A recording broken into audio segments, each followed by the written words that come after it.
Hello everyone, my name is Yasharth Shekhar. This year I have secured All India Rank 12 in Civil Services Examination 2021.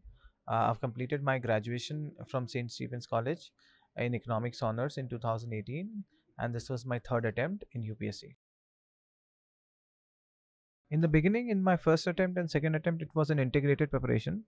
But slowly I realized that I was failing in prelims in my first attempt. So in the second attempt, I focused more on my prelims. But again, I was studying for mains as well. But this attempt, I only had 16 days to prepare for prelims. So it was more or less, I studied only for prelims for those 16 days. And after that, I read mains for 3 months. So I would say in the beginning, it should be a integrated study, and eventually you can shift to prelims just 2-3 months before prelims. My essay strategy was very simple. Firstly, the content came from the general studies paper 1, 2, 3, 4 that you study. Secondly, I wrote a lot of essays. I wrote at least 5, 6 essays, and I would have written at least 2, 3 more essays at home, not part of any test series. So again, it was primarily based on doing as many tests as possible, because when you write more and more tests, you develop your own style of writing. And again, there was no specific strategy. I was just writing, I was just taking the things as they come. I would choose a topic, then think about the points for 15-20 minutes, and then I'll try to frame an essay. There was nothing so spectacular. Sometimes the essay may be chronological, sometimes they may be thematical. So I would follow a very open approach, depending upon the needs of the essay and how I thought about that essay at that point of time. GS, I prepared those topics, static topics, very well. I had prepared them well for my prelims as well. Uh, but for this, I wrote many tests of general studies one. I had also written a lot of tests in my geography optional test series, which eventually came to my help in paper one.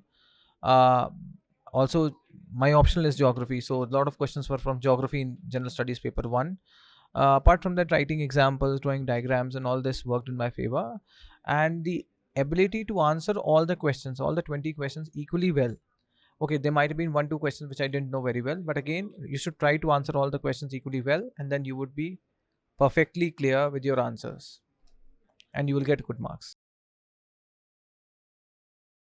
There were many reasons behind it. Firstly, the coaching material is very readily available.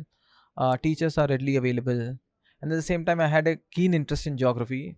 Also, I love traveling, so geography helped me explore a lot of places. And when you look at the syllabus of geography, the paper too is very general. So a little bit of effort here and there to make your paper look a little more geographical in terms of not in terms of enjoying your preparation. So that really helped me. Again, paper one is very conceptual, so I realized that once I do it, there won't be a lot of learning. So I think these are, and again, it helped a lot in my general studies paper one, as a result of which I have 120 in general studies paper one, and a lot of topics of general studies paper three were covered in my optional. So these were some of the reasons which enabled me, or which motivated me to take geography as my optional. To be very honest, I'm not a very big supporter of Plan Bs. I think when we think a lot about Plan B, a lot of our energies goes towards preparing for Plan B, because again, your Plan B cannot be a very farcical alternative. Then it will have to be a strong one, and for it to be a strong one, you will have to devote some amount of time and some amount of energy to it. So for me, I never believed in having a Plan B. My optional was geography, so probably if things might not have worked in my favor in UPSC, I would have done something in the field of economics. I might have gone for option masters in economics or some other course in economics. So I never really cared about of plan B. But again, I had my parents' support that if you want to go till sixth attempt, you are more than welcome. So having parent support should be a very important determinator of whether you should go for plan B. If your parents are supporting, I think there is no need. Civil services preparation is more like a marathon than a sprint. So it is naturally to feel burnout or feel tired or being stressed in the process. So I would suggest people to take break from time to time.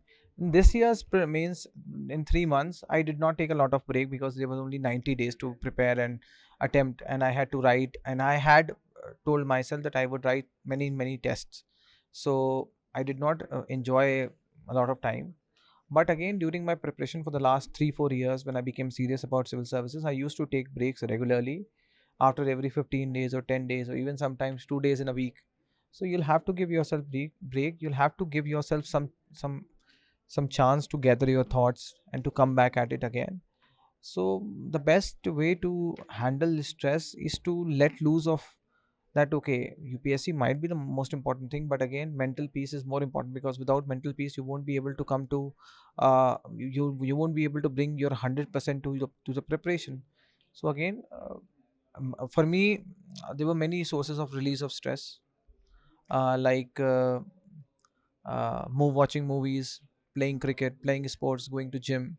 So these really help me, and I think all the people should think of one thing or the other. I think coaching is very essential for optional, because optional requires a much detailed preparation. You need to have a very detailed understanding of a subject that you are focusing on. So I think optional then become a very important aspect as far as coaching is concerned. But for general studies, I think syllabus is vast, no doubt, but preparation can be done by self. So I think my stand is that coaching may not be essential for your general studies, but I think optional it is a very important thing. So we should go and choose coaching as per this criteria. Insights, I had taken the prelims test series in the very first attempt. I couldn't clear my prelims, so I was a little worried about not being able to clear my prelims. So I took your test series. I think there were 45 tests. So I used to do them regularly. I used to read the solutions and everything. Also, I used to read the daily current affairs thing that Insights bring out daily. Also, sometimes I used to do those daily multiple choice questions and the compilation of multiple choice questions that come eventually, I think, before prelims. So these all things really help me in my prelims preparation. And the thing about prelims preparation is that once you have really done it well, I think you don't require much effort. An effort is required for the first time, but after that, not much effort is required. And because of this only, because I'd done so many tests in my second attempt, that I had only 16 days to prepare for prelims, which happened last year on October 10th. And I was able to prepare for it. I was able to get in the zone for doing prelims just in 16 days because I'd already done so many tests. So in that way, I think Insights was very helpful to me. I think for future aspirant, I think they should understand that civil services, again, I've already told you that it is a marathon. So time will be taken. It's not like things will happen in a jiffy. But for those aspirants, what I can suggest is that they should keep on working consistently, and they should keep on working hard, because hard work and consistency happens to be the core currency of success in UPSC. But at the same time, self study is very important. If you keep running after these coaching materials thinking that these coaching materials will help you, okay, or some coaching materials notes are sufficient to clear UPSC, I think that's a misnomer kind of a thing. Because until unless you've done this by yourself, you've done self study. If you haven't studied in a room for 7 8 hours on a regular basis for some time, it's very difficult to clear UPSC. So I would suggest to do future aspirants, go to their room, sit down, do as many tests as possible, practice as much as possible, and rely on your own understanding. Okay, coaching material may be supplementary, but it should only supplement. It should not replace the originality of study that is in you. Thank you very much.